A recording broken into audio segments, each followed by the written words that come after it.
আমি প্রফেসর ইউনূস সাহেবকে ধন্যবাদ জানাতে চাই যে তিনি দায়িত্ব নিয়েছেন। আমার বিশ্বাসও আছে যে তিনি সফল হবেন।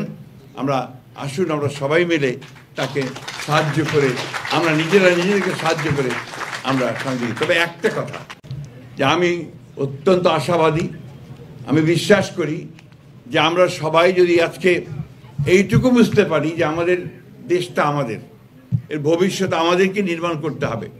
ওই আমেরিকা থেকে এসে ট্রাম্পও তৈরি করে দেবে না, বা আপনার চীন থেকে শি এসেও ওটা করে দেবে না, অথবা ভারত থেকে মোদিও আমাদের ধাক্কা দিয়ে কিছু করতে পারবে না।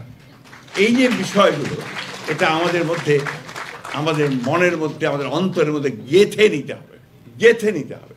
আমাকে সাংবাদিক ভাইরা, একটা অভ্যাস আছে আমাদের সাংবাদিক ভাইদের, এটা ভালো না খারাপ আমি বলতে চাই না, ওনারা শুধু ঝগড়া বাজিয়ে দিতে চান।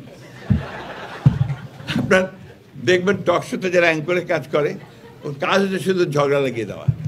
আমার কাছেও আমার সাংবাদিক ভাইরা আমার খুব প্রিয়, তারা অত্যন্ত একেবারে ছোটো ভাইয়ের মতো।